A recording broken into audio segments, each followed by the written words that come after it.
Close your eyes and imagine waking up and not being able to grab a glass of water to drink, or not being able to use water to brush your teeth with, and even looking outside at your pool just to find it's completely bone dry. This will eventually happen if we don't all contribute to water conservation. As kids, we were always told not to let the faucet drip and not to take a long shower, and we just thought it was our parents finding more ways to nag us, but in reality, they were choosing to care about water conservation. This is a huge issue that most people are either unaware of or choose to ignore, but water conservation is vital for us to survive. In this speech, I'll tell you what water conservation is, problems that can arise from poor conservation, and what you can do to conserve.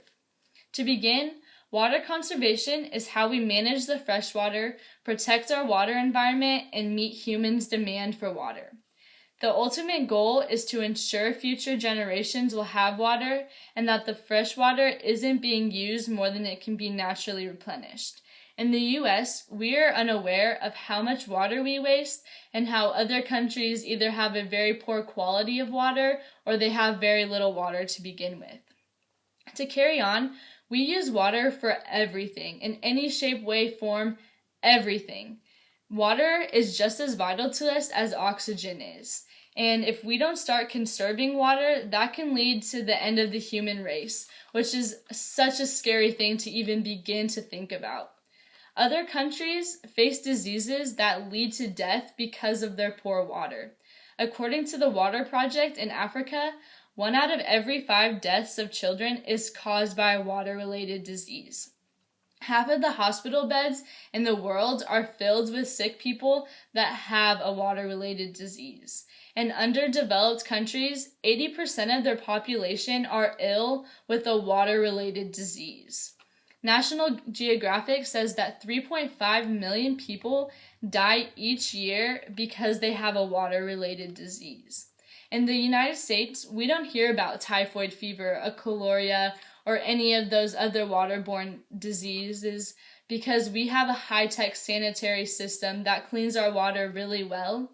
But in underdeveloped countries, cleanliness is rare to come by, and every glass of water they go to drink could be the end for them.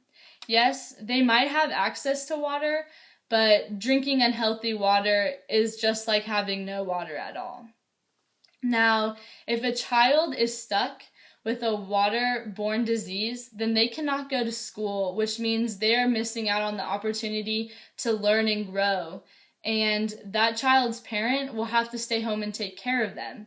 If the parent has to stay home and take care of the child, the parent cannot go to work. And if the parent cannot go to work, they will not earn any money. And with the little money that parent might have saved, they're going to have to buy medication. And they're not going to have any money for food and school supplies. And now you can see eventually how this situation will end up. Now, apply that to 80% of a population, and you can see how that can lead to a country's downfall. The Water Project lets everyone around the world donate money so they can buy clean water for people in Africa. Finally, there are 3 main areas where you can conserve: the bathroom, the kitchen, and outside. The Mono Lake Committee tells us that we can catch the cold water while we're waiting for our shower to warm up in a bucket and use that water to water our plants instead of the hose, which will save 300 gallons of water.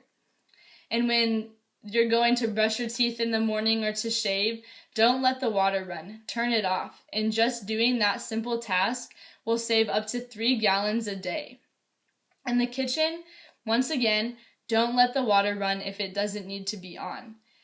If you need to wash veggies or wash dishes, fill the second half of the sink up and wash them that way instead of letting the water run, and eventually that'll save 400 gallons of water.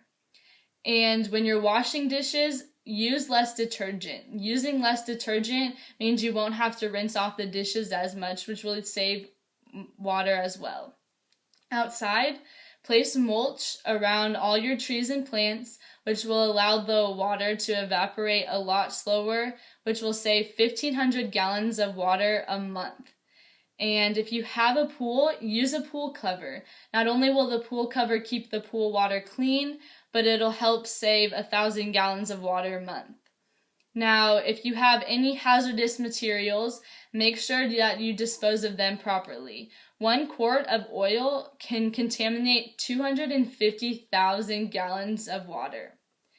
Now that I told you the meaning of water conservation, problems that can arise from poor conservation, and what you can do to help conserve, I hope that you realize how important of an issue water conservation really is.